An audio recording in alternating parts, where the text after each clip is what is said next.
Hello दोस्तों। तो मैं उम्मीद करता हूँ कि आपका जो पेपर था प्रीलिम्स का कम्पेटिटिव साइंटिस्ट का वो काफ़ी अच्छा हुआ होगा। अभी रिजल्ट नहीं आया है उसको, मुझे पता है। फिर भी मैं ये आपको सजेस्ट करूंगा कि अगर आपको लगता है कि आपका प्रीलिम्स का पेपर क्वालिफाई हो जाएगा तो आपको टाइम वेस्ट नहीं करना है, आपका प्रिपरेशन अभी से स्टार्ट कर देना, क्योंकि जो सिलेबस है मेंस एग्जाम का वो काफ़ी बड़ा है, मतलब बहुत बड़ा सिलेबस है और आप उसको कवर नहीं कर पाओगे जब तक नोटिफिकेशन आएगा मेंस एग्जाम का या एडमिट कार्ड वो लोग इशू करेंगे। एडमिट कार्ड वो जनरली इशू करते हैं 2 या 3 वीक पहले एग्जाम के। और आपका जो एग्जाम है मेंस वाला वो 17-18 जुलाई के आसपास रखा गया है, वो आप यूपीएससी के कैलेंडर में देख सकते हैं 2021 वाले में। और ये चेंज भी हो सकता है टाइम के साथ अगर कुछ इश्यूज आते हैं, तो पर अप्रोक्सीमेटली सेम रहता है। तो आपका जो मेंस एग्जाम है वो 17-18 जुलाई के आसपास है। आप एक बार कंफर्म कर लेना यूपीएससी के कैलेंडर से। और जो आपका रिजल्ट आएगा वो एक्सपेक्टेड है कि 31 मार्च तक आ जाना चाहिए। जनरली वन मंथ के अराउंड आ जाता है, तो थोड़ा बहुत डिले हो भी सकता है, उसमें कोई इशू नहीं है। इस पर्टिकुलर वीडियो में हम प्रिपरेशन प्लान डिस्कस करेंगे कंबाइंड साइंटिस्ट का मेंस एग्जाम्स के लिए, क्योंकि मेंस एग्जाम सब्जेक्टिव एग्जाम्स होते हैं। हर पेपर जो होता है वो 200 मार्क्स का होता है।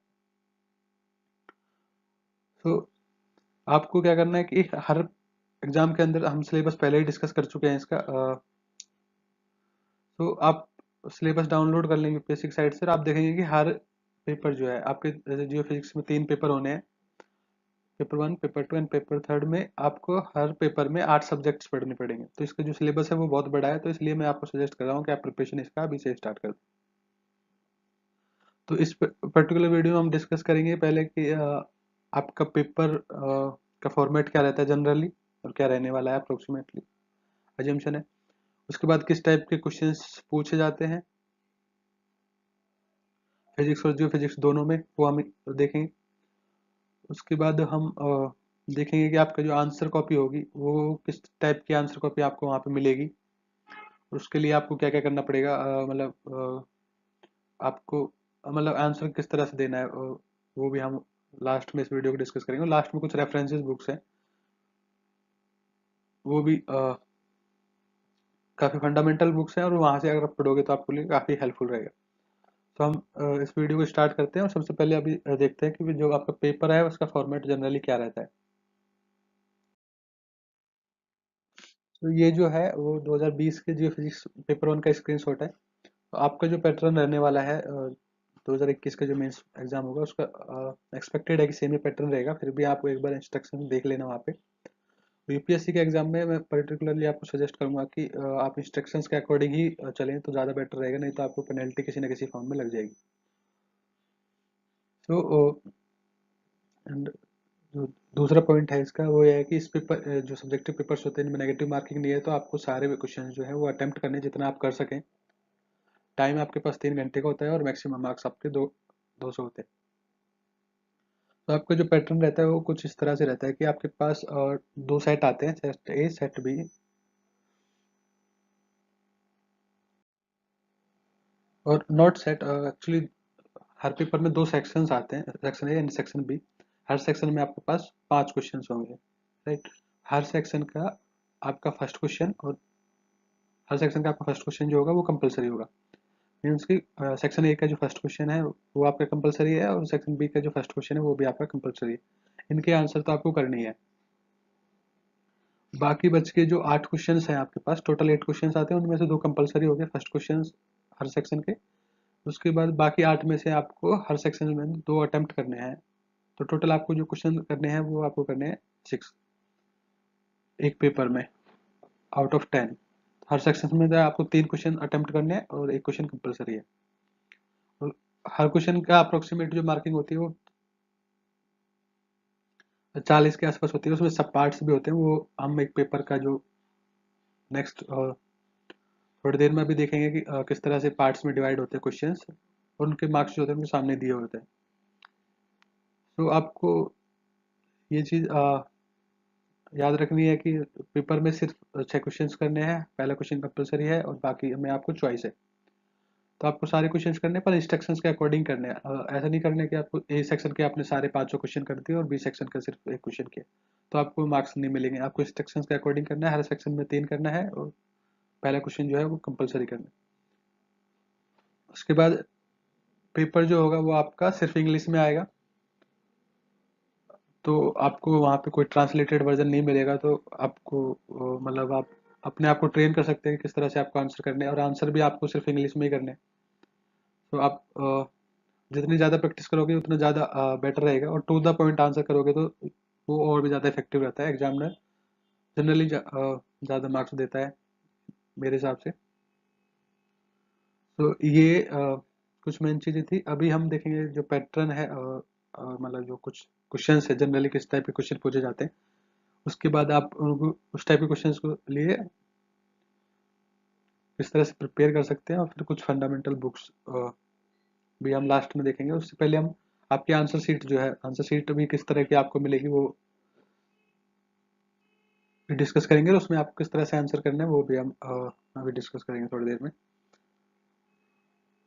तो ये आपका सेम ही पैटर्न रहने वाला है तीनों पेपर्स के लिए। ये 2020 के फर्स्ट पेपर जो था जियो फिजिक्स का, उसके लिए हम बताएं, और बाकी जो सब्जेक्ट्स हैं केमिस्ट्री और उन सब के लिए भी फॉर्मेट तो सेम ही रहता है कि आपके पास 3 घंटे हैं और 200 मार्क्स का है। पर जैसे केमिस्ट्री में 3 सेक्शंस आते हैं, तो मतलब वो इंस्ट्रक्शंस के हिसाब से आपको चेंज करने हैं। बाकी सारे इंस्ट्रक्शंस में वहाँ पे भी आपको चॉइस मिलेगी, और चॉइस डिफरेंट हो सकती है, तो वो आपको आपके इंस्ट्रक्शंस में देख लेना है। तो अभी हम चलते हैं कि जो पेपर था, पेपर किस हिसाब के क्वेश्चन आपसे पूछे जाते हैं जनरली पेपर में। तो ये दोबारा जो है 2020 के जो पेपर 1 है उसके स्क्रीन शॉट्स हैं सेक्शन ए के, एंड उसके बाद हम सेक्शन बी में भी देखेंगे जो फिजिक्स का सेक्शन है उसके क्वेश्चन भी देखेंगे। मेरा जो एक्सपीरियंस है 2020 का, जो मैंने मेंस एग्ज़ाम दिया था, क्वालिफाई जो एग्ज़ाम क्वालिफाई किया था, उसके बेसिस पे मेरा एक्सपीरियंस ये है कि आप चाहे जियो फिजिक्स के स्टूडेंट हो, चाहे आप फिजिक्स के स्टूडेंट हो, अगर आपको मेंस एग्ज़ाम क्वालिफाई करना है तो आपको चांसेस जो हैं वो काफ़ी ज़्यादा बढ़ाने पड़ेंगे। तो उसके लिए आपको क्या करना पड़ेगा, अगर आप जियो फिजिक्स के स्टूडेंट हैं तो आपको फिजिक्स के फंडामेंटल्स भी देखने पड़ेंगे। मैं ये नहीं कह रहा कि आप पूरा फिजिक्स पढ़ें, पर फिजिक्स के फंडामेंटल्स आप पढ़ें जो इंपॉर्टेंट टॉपिक है। और फ्रिक्वेंटली आस्क्ड क्वेश्चंस आप देख सकते हैं प्रीवियस ईयर पेपर एनालाइज करके। काफ़ी सारे क्वेश्चंस आपको ऐसे मिलेंगे जो फ्रिक्वेंटली रिपीटेड क्वेश्चंस भी हैं फिजिक्स बैकग्राउंड में, ये जियो फिजिक्स वालों के लिए थे, और वो जियो फिजिक्स बैकग्राउंड में भी कुछ क्वेश्चंस रिपीट होते हैं। तो आप प्रीवियस पेपर एनालाइज जो है वो काफ़ी ज़्यादा ज़रूरी हो जाता है। तो आप यूपीएससी की साइट से जाके प्रीवियस पेपर डाउनलोड कर सकते हैं।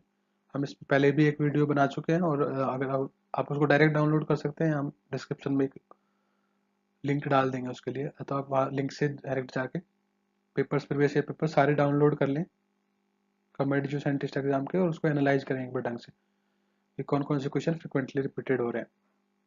सेम ही फिजिक्स वालों के लिए भी, अगर आप सोचेंगे कि सिर्फ फिजिक्स पढ़ के मैं एग्जाम क्वालिफाई हो जाएगा मेंस वाला, तो मुझे नहीं लगता सिर्फ फिजिक्स से हो पाएगा, क्योंकि हर जो पार्ट है वो आपका 300 मार्क्स का होता है। जियो फिजिक्स भी आपका 300 मार्क्स का आएगा, और फिजिक्स भी आपका 300 मार्क्स का आएगा। तो अगर आपको आपका रैंक अच्छा करना है और आपको क्वालिफाई करना है, आपके चांसेस काफ़ी ज़्यादा बढ़ाने हैं आपको क्वालिफाई करने के लिए, तो आपको दूसरे सब्जेक्ट को भी अ, देखना ज़रूरी है मेरे हिसाब से। तो आप जियो फिजिक्स वाले को फिजिक्स पढ़ना काफ़ी ज़रूरी है, फंडामेंटल्स तो एटलीस्ट, और फिजिक्स वालों को जियो फिजिक्स। उसके बाद जो ये जो क्वेश्चंस हैं आप क्वेश्चंस पढ़ सकते हैं। जैसे क्वेश्चन जो फर्स्ट का जो ए क्वेश्चन है, ए पार्ट जो है उसमें आप देख सकते हैं यहाँ पे जो दिया हुआ है क्वेश्चन जो है वो है an earthquake cause an average of 2.5 metre stack slip displacement over, and then area दिया है ट्रांसफॉर्म फॉल्ट का। उसके बाद आपको कुछ स्ट्रेंथ दी हुई है, average rupture distance the strength दिया हुआ है, और आपसे पूछा है सेस्मिक मूवमेंट और मोमेंट मैग्नीट्यूड। इसका आपको कुछ नहीं करना है, डायरेक्ट फार्मूला होता है, जियो फिजिक्स वाले जानते हैं डायरेक्ट फार्मूला होता है। फिजिक्स वालों को भी कुछ नहीं करना है, आपको फंडामेंटल फार्मूलेज याद करने हैं जियो फिजिक्स के, और अगर आपको वो फार्मूले याद है तो आप भी ये क्वेश्चन कर दोगे। तो जरूरी नहीं है कि फिजिक्स जियो फिजिक्स वाला ये क्वेश्चन करेगा, फिजिक्स वाला भी ये क्वेश्चन कर सकता है। तो इसलिए मैं कह रहा हूँ ये क्वेश्चन जो होता है काफ़ी ईजी होता है, और ये क्वेश्चन जो है 10 मार्क्स का है। तो 10 मार्क्स को आपको 10 मिनट भी नहीं लगेंगे 10 मार्क्स लेने के लिए। सो इसलिए मैं कह रहा था कि आपको दोनों सब्जेक्ट के फंडामेंटल्स तो एटलीस्ट पढ़ने पड़ेंगे। उसके बाद सेकंड क्वेश्चन है कि drive the expression for electrical potential due two point current source placed on the surface of homogeneous medium explain with the NEET sketch of current flow and equipotential lines. तो ये आपको ये question मिल जाएगा Telford में, काफ़ी अच्छे से दिया हुआ है ये, अप्लाइड जियोफिजिक्स बाय टेलफोर्ड। सो आप वहाँ से पढ़ सकते हैं। और ये जो क्वेश्चन हैं ये जनरली जियोफिजिक्स बैकग्राउंड के हैं, पर यहाँ से आप एक जनरली एक आइडिया लगा सकते हैं कि ये सारे जो क्वेश्चन हैं वो आपके अंडर ग्रेजुएट लेवल के हैं, मास्टर लेवल के क्वेश्चन नहीं है। और जितने भी क्वेश्चन पूछे जाते हैं मोस्टली जो क्वेश्चन होते हैं वो अंडर ग्रेजुएट लेवल के ही होते हैं, चाहे वो डेरिवेशन टाइप में पूछे जाए, फॉर्मूला टाइप में आपसे डायरेक्ट पूछे जाए, या किसी का सिग्निफिकेंस आपसे पूछा जाए, मोस्टली जो क्वेश्चन होते हैं वो अंडर ग्रेजुएट लेवल पे होते हैं। तो आपको जो आपकी जो प्रिपरेशन है अंडर ग्रेजुएट, जो आप यूनिवर्सिटी एग्जाम्स के लिए प्रिपेयर किए थे, वो आपको पढ़ना है। और जो जियो फिजिक्स वाले हैं वो आपका जो फंडामेंटल बुक्स हैं लाइक विलियम लियोरी हो गया और डब्ल्यू एम टेलफर्ड की जो बुक है वो आप वहाँ से पढ़ें, वहाँ से बहुत ज़्यादा क्वेश्चन आते हैं। मैंने खुद ने भी वो पढ़ा है, तो मुझे लगा कि वो बुक्स, दोनों बुक्स जो है वो काफ़ी इजी लैंग्वेज में भी दी हुई हैं, और वहाँ से काफ़ी ज़्यादा क्वेश्चंस आपको मिल जाएंगे अगर आप वहाँ से पढ़ेंगे, तो वहाँ पे मोस्टली क्वेश्चंस का आंसर होता है। तो आपको अंडर ग्रेजुएट लेवल की बुक्स आपकी पढ़नी है और वहाँ से आपको मोस्टली पेपर जो है मिल जाएगा। पढ़ना आपको सिलेबस के अकॉर्डिंग है, तो आप सिलेबस डाउनलोड कर लें यूपीएससी की साइट से पहले, और उसके बाद सिलेबस के अकॉर्डिंग ही पढ़ें, और प्रीवियस ईयर पेपर जरूर एनालाइज कर लें, वो मेरे हिसाब से काफ़ी ज़्यादा इंपॉर्टेंट पॉइंट है। तो अगर आप एनालाइज करोगे और फ्रिक्वेंटली आस्क्ड क्वेश्चंस के सॉल्यूशन पहले से करके रखोगे प्रिपेयर, तो वो आपके लिए काफ़ी ज़्यादा बेनिफिशियल होगा। तो इसके बाद हम फिजिक्स के क्वेश्चन देखेंगे, उसके बाद आंसर सीट आपकी कैसे आपको आंसर सीट मिलेगी वहाँ पे, और उसके बाद कुछ फंडामेंटल बुक्स आप जियो फिजिक्स वाला कॉमन बुक्स होंगी जियो फिजिक्स और फिजिक्स की, तो आप सभी के लिए हैं, आप पढ़ सकते हैं उनको। तो उसके बाद ये जो है ये फिजिक्स के क्वेश्चंस हैं 2020 के जो पहला पेपर था उसी के। तो इसमें जो पहला क्वेश्चन है वो आपको एक इंटीग्रेशन दिया हुआ है और उसका वैल्यू कैलकुलेट करना है। आपको जो कोऑर्डिनेट्स में दिया होगा किस लिमिट में आपको कैलकुलेट करना है। उसके बाद सिम्पसन्स रूल फाइंड आउट करना है। उसके बाद write down the Maxwell equation in the interior of a perfect wave guide and what are the T wave, T M wave and T M wave, right. And उसके बाद second जो seventh question है आपका वो है use the method of contour integration in complex plane to show that, integration दिया है आपको शो करना है उसके बराबर। तो ये क्वेश्चन है, ये दोबारा क्वेश्चन जो है आपके अंडर ग्रेजुएट लेवल के ही क्वेश्चन हैं। और अभी जो हम बुक लास्ट में रेफर करेंगे वहाँ से आप ये सारे क्वेश्चन आंसर हैं उन बुक्स में अवेलेबल है, तो आप वहाँ से वो पढ़ोगे तो मेरे हिसाब से काफ़ी इंपॉर्टेंट रहेगा। स्पेशली अगर आपको कोई सब्जेक्ट प्रिपेयर करना हो, जैसे मैं कुछ सब्जेक्ट्स यहाँ पे बताना चाहूँगा। तो अगर आप फिजिक्स के पेपर को स्पेशली प्रिपेयर करना चाहते हैं तो आप पढ़ें, जो हाईली स्कोरिंग सब्जेक्ट्स हैं वो मैथमेटिकल फिजिक्स है, वहाँ से आपको अराउंड 40 से 50 मार्क्स के क्वेश्चन आपको आसानी से मिल जाएंगे। उसके बाद E M T, electromagnetic theory, third is I think quantum mechanics. तो ये जो तीन सब्जेक्ट्स हैं ये काफ़ी ज़्यादा हाई स्कोरिंग रहने वाले हैं। सिमिलरली जो जियो फिजिक्स में हाई स्कोरिंग सब्जेक्ट्स हैं वो है डिजिटल एंड सिग्नल प्रोसेसिंग, वो काफ़ी ज़्यादा हाई स्कोरिंग सब्जेक्ट है।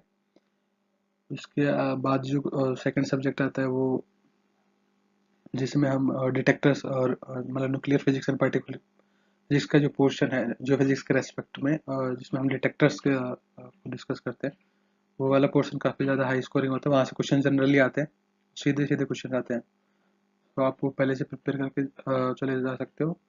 उसके बाद जो क्वेश्चन आता है वो आपका आता है सेस्मिक और मैग्नेटिक, सॉरी सेस्मिक काफ़ी ज़्यादा इंपॉर्टेंट है compare to magnetic. Magnetic part stage one के लिए काफ़ी इंपॉर्टेंट होता है, तो मेंस एग्जाम के लिए मेरे हिसाब से सेस्मिक पार्ट जो होता है वो काफ़ी इंपॉर्टेंट होता है। तो आप अंडर ग्रेजुएट के हिसाब से आप प्रिपेयर करें, और आप शॉर्ट क्वेश्चन मेरे हिसाब से बहुत कम पूछे जाते हैं, तो आप लॉन्ग क्वेश्चन प्रिपेयर करें। और आप जनरली ट्राई करें कि आप डेफिनेशन और फॉर्मूलेज याद रखें, मेजरली जो इम्पोर्टेंट है हर सब्जेक्ट में। उसके अलावा जो डेरिवेशंस हैं इम्पोर्टेंट फार्मूलेज की, वो काफ़ी ज़्यादा इंपॉर्टेंट है। तो आप जो आपने अंडर ग्रेजुएट में आपकी यूनिवर्सिटी के लिए प्रिपेयर किया है, उस हिसाब से आपको प्रिपेयर करना है। एंड मैं दोबारा कहना चाहता हूँ कि जो सिलेबस है वो काफ़ी ज़्यादा बड़ा है। तो बेटर है कि आप अभी स्टार्ट कर दें। अगर आप कुछ स्पेशली प्रिपेयर नहीं कर रहे हैं या फिर किसी और एग्जाम के लिए कर रहे हैं, तो वो एक अलग केस है। अगर आप कुछ भी नहीं कर रहे हैं और सिर्फ रिजल्ट का वेट कर रहे हैं कि पहले रिजल्ट आएगा, उसके बाद अनाउंसमेंट होगी कि आपका पेपर कब है, तो मैं आपको पहले बता चुका हूँ कि पेपर आपका जुलाई में है, 17-18 जुलाई के आसपास आपका पेपर होगा। और अगर आप किसी पर्टिकुलर एग्जाम के लिए प्रिपेयर नहीं कर रहे हैं, तो बेटर है कि आप इसका प्रिपरेशन स्टार्ट कर दें, क्योंकि जब तक नोटिफिकेशन यूपीएससी निकालेगा, टाइम लिमिट बहुत कम होगा, क्योंकि इसका सिलेबस जो है वो बहुत ज़्यादा बड़ा होने होता है, तो वो कवर करना बहुत मुश्किल हो जाता है। तो जितना सिलेबस आप कवर करोगे उतना बेनिफिशियल रहेगा आपके लिए, और वो कॉन्फिडेंस जो होगा आपका एग्जाम में, वो काफ़ी ज़्यादा हेल्पफुल रहता है। तो यहाँ पे जो दूसरी चीज़ मैं बताना चाह रहा था वो था कि जो आपके क्वेश्चंस होते हैं वो ऐसे सब पार्ट्स में आते हैं। और हम पहले बता चुके हैं कि हर सेक्शन में से आपको 3 क्वेश्चन अटेम्प्ट करने होते हैं। तो अगर आप जैसे फर्स्ट और 6 क्वेश्चन के कुछ पार्ट्स अगर छोड़ देते हैं, तो मार्क्स आपके डायरेक्ट डिटेक्ट हो जाते हैं, और बाकी ऑप्शंस में आपको चॉइस मिलती है। तो जो मैं सजेस्ट करूँगा, जिस ऑप्शन में आप अटेम्प्ट करने से पहले एक बार रिलेटिव रेशियो देख लें, कि जैसे आपको सपोज करो एक क्वेश्चन के सारे पार्ट्स नहीं आते हैं, तो आप देख लें कि कौन से क्वेश्चन के आपके ज़्यादा मार्क्स के पार्ट्स आते हैं, मतलब कौन सा जो क्वेश्चन है आपको ज़्यादा अच्छे से आता है और हाई स्कोरिंग है रिलेटिवली, तो आप उसको अटेम्प्ट करें, उसमें आपके मार्क्स आने के चांसेस ज़्यादा है रिलेटिवली आपको। मतलब मेरे कहने का मतलब ये है कि अगर आपको एक 10 नंबर का क्वेश्चन आता है और एक 15 नंबर का क्वेश्चन आता है, तो 15 नंबर वाले क्वेश्चन में अगर आपको थोड़ा डाउट है, तब भी मैं सजेस्ट करूंगा कि आप 15 नंबर वाला क्वेश्चन ही अटेम्प्ट करें, उसमें मार्क्स आने के ज़्यादा चांसेस है कंपेयर टू 10 नंबर के क्वेश्चन। तो ये था। उसके बाद अब इसके बाद हम देखेंगे कि जो आपके आंसर सीट होती है वो किस हिसाब से और किस हिसाब से आपका पैटर्न आता है। पैटर्न तो हम यहाँ पे देख चुके हैं, ये आपको हार्ड प्रिंट में मिलेगा वहाँ पे। अब जो आपका पेपर होगा उसको आप घर पे भी लेके आ सकते हैं, कोई इशू नहीं है। तो ये आपको हार्ड कॉपी मिलेगी वहाँ पे, आप इसको वहाँ पे एग्जाम के टाइम पे खोल के आप इसमें देख सकते हैं। उसके बाद अभी हम आपकी आंसर सीट जो होगी वो आंसर सीट देखेंगे। आंसर सीट में आपको किस तरह की आंसर सीट मिलेगी, और उसमें किस तरह से आपको आंसर करना है वो भी हम अभी बताएंगे। उसके बाद रेफरेंसेस बुक्स देखेंगे। सो यह आपका एक जो आंसर सीट मिलने वाली है उसका क्वेश्चन का स्क्रीनशॉट है। ये 2020 का क्वेश्चन नहीं है, मैं आपको पहले ही बता देता हूँ। तो ये सैम्पल आंसर सीट की एक फोटो डाली हुई है यूपीएससी की साइट पे, सैम्पल बुकलेट डाली हुई है आंसर, तो वो भी आप देख सकते हैं। मैं यहाँ पे बता देता हूँ किस टाइप के आपको मतलब आपको एक हार्ड कॉपी मिलेगा, वो आपका पेपर होगा, उसको आप घर पे भी लेके आ सकते हो, कोई इशू नहीं है। दूसरा आपको हार्ड कॉपी मिलेगा, वो कुछ इस तरह का होगा। स्टार्टिंग के 2 पेज में इंस्ट्रक्शंस लिखे होते हैं, वो आप इंस्ट्रक्शंस पढ़ लें। उसके बाद सेपरेटली इस तरह के सेक्शंस बनाए होंगे, और हर क्वेश्चन के लिए पहले से ही स्पेस अलॉटेड होगा वहाँ पे आंसर सीट में। आपको उस आंसर सीट के जो स्पेस है उसके बाहर कुछ भी नहीं लिखना है। वो एक नेगेटिव इम्पैक्ट डालेगा, जो एग्जामिनर कॉपी चेक करेगा आपकी उसके ऊपर, और वो आपके मार्क्स डिटेक्ट कर सकते हैं, आपका पूरे मार्क्स नहीं देगा, वो आपके मिसबिहेवियर को शो करता है। तो बेटर है कि आप जो पोर्शन है और जितना स्पेस अलोकेटेड है अलॉटेड है एक पर्टिकुलर क्वेश्चन को, वो सफिशियंट होता है। आप उसमें ज़बरदस्ती एक्स्ट्रा चीज़ें लिखोगे तो कितना भी स्पेस छोटा पड़ जाएगा। तो मैं आपको हाईली ये सजेस्ट करना चाहता हूँ कि जो स्पेस आपको अलॉटेड है उसी में लिखें। तो आंसर जो है वो टू द पॉइंट लिखें, चीज़ें बहुत ज़्यादा अ, बढ़ा चढ़ा कर नहीं लिखें, मतलब कि चीज़ों को ज़बरदस्ती कॉम्प्लिकेटेड ना करें। ये सारी कॉपी जो है वो एग्जामिनर पढ़ते हैं, क्योंकि बहुत अ, कम लोग ही क्वालिफाई होते हैं मेंस एग्जाम के लिए। अराउंड 7 या 8 स्टूडेंट क्वालिफाई होते हैं पर सीट पे। सो ये काफ़ी चेक होती है मेरे हिसाब से, और लोग पढ़ते भी हैं। जो एग्जामिनर है वो ऐसे नहीं कि आपको सिंपल बिना पढ़े ही दे देगा। और इसके इंस्ट्रक्शन यूपीएससी ने साफ साफ बताए हुए हैं कि आपको किस तरह से आंसर करना है। हम नेक्स्ट वीडियो उस पर बनाएंगे कि जो स्पेशली इंस्ट्रक्शंस है कि आपको किस तरह के डिस्क्रिप्टिव आंसर्स करने हैं और आइडियल फॉर्मेट क्या है आंसर करने का। तो मैं यहाँ पे कुछ बता देता हूँ, नेक्स्ट वीडियो में आपको पूरा जानकारी मिल जाएगा कि क्या क्या आपको नहीं करना है और किस किस से आपसे मार्क्स कट सकते हैं जब आप डिस्क्रिप्टिव पेपर दे रहे हो। तो ये एक सिंपल क्वेश्चन है 2020 का, नहीं है, मैं पहले वापस क्लैरिफाई कर देता हूँ। ये जैसे सपोज करो कोई क्वेश्चन है give brief account of characteristics of planet which must be satisfied by the theories propounded for the origin of solar system. तो इसके लिए पहले से ही एक या दो पेज स्पेस जो है वो अलॉटेड है, उस स्पेस में ही लिखना है आपको जो भी लिखना है। एक चीज और कि आपको क्वेश्चन वापस से यहाँ पे नहीं लिखना है, जब आप आंसर कर रहे हो उसको यहाँ पे वापस से क्वेश्चन नहीं लिखना है। उसके अलावा जो ये लाइंस हैं लेफ्ट और राइट में, इस लाइंस को दोनों को साइड क्रॉस नहीं करना है और यहाँ पे कुछ भी एक्स्ट्रा चीजें नहीं लिखनी है। जो चीजें हैं अगर कोई चीज मीन्स आई सजेस्ट यू कि यहाँ पे तो एटलीस्ट कुछ ना लिखे दोनों लाइंस के दोनों साइड। आपको जो लिखना है बीच वाले पार्ट में लिखना है और जहाँ जितना स्पेस अलॉटेड है उसी में सिर्फ लिखना है। बाकी जो डिटेल इंस्ट्रक्शंस होंगे आंसर के लिए वो हम नेक्स्ट वीडियो में आपको बताई देंगे। तो ये आपके आंसर शीट का एक इसी तरह सेम सारे क्वेश्चंस के लिए आपको स्पेस पहले से ही अलॉटेड होगा। हार्ड कॉपी आपको दी जाएगी आंसर शीट के लिए, वहाँ पे आपको आंसर करने होंगे। अगर आपको कोई क्वेश्चन नहीं आता आप डायरेक्ट नेक्स्ट क्वेश्चन पे जाएं, कोई इशू नहीं है। आप कहीं से भी क्वेश्चन स्टार्ट कर सकते हैं, लास्ट से स्टार्ट करें, बी सेक्शन से स्टार्ट करें, ए सेक्शन से करें, कोई फर्क नहीं पड़ता। तो ये आंसर शीट थी आपकी। उसके बाद हम अभी कुछ रेफरेंस बुक्स हैं दोनों के लिए, जीएफएस और फिजिक्स के लिए, वो डिस्कस करेंगे। तो ये कुछ फंडामेंटल बुक्स हैं, रेफरेंस बुक्स हैं, जहाँ से आप दोनों सब्जेक्ट्स के लिए प्रिपेयर कर सकते हो, जियो फिजिक्स और फिजिक्स। तो फर्स्ट बुक है fundamental of geophysics by Williams Lowrie. Second book है applied geophysics by W M Telford. Third is mathematical physics by H K Das. Fourth one is introduction to nuclear and particle physics by A Das. Fifth one is introduction to quantum mechanics by DJ Griffith. और another book you can also refer that is quantum mechanics by Jet Li. And then last जो book है वो है introduction to electrodynamics by DJ Griffith. तो ये कुछ books थी, यहाँ से आपको मेजरली पार्ट आपका जो सिलेबस है वो कवर हो जाएगा। बाकी जो बुक्स हैं वो आप आपके अंडर ग्रेजुएट में जो आपने बुक्स पढ़ी थी, मीन्स आपके जैसे मैंने आपको शुरू में बताया था कि हर पेपर के लिए आपके 3 पेपर होने, हर पेपर के लिए आपको 8 सब्जेक्ट्स पढ़ने हैं या 8 सेक्शंस के लिए 8 सेक्शंस बनाए हुए हैं। हर सेक्शंस के लिए डिफरेंट डिफरेंट बुक्स होते हैं। सारी बुक्स यहाँ पे डिस्कस करना थोड़ा डिफिकल्ट था, तो बेटर ये है कि आप अंडर ग्रेजुएट की बुक्स जो है आपकी वो रेफर करें। ये कुछ फंडामेंटल बुक्स है और अगर आपको कुछ क्वेश्चंस हैं मेंस एग्जाम के से रिलेटेड, तो मैं ट्राई करूंगा कि मैं आपके आंसर दूं। तो आप आपके जो क्वेश्चंस हैं वो कमेंट सेक्शन में लिख सकते हैं और मैं ट्राई करूंगा जितने मुझे पता होगा एटलीस्ट मैं उतना आपको ट्राई करूंगा कि मैं आपके क्वेश्चंस का आंसर दे सकूं। So I hope this video will help you in your UPSC exam. तो अगला जो वीडियो है वो हम बनाएंगे इंस्ट्रक्शंस पे, पर्टिकुलरली कि किस टाइप की मिस्टेक्स आपको नहीं करनी है यूपीएससी के जब आप मेंस एग्जाम लिख रहे हो, चाहे आप किसी भी डिसिप्लिन से हो, केमिस्ट्री,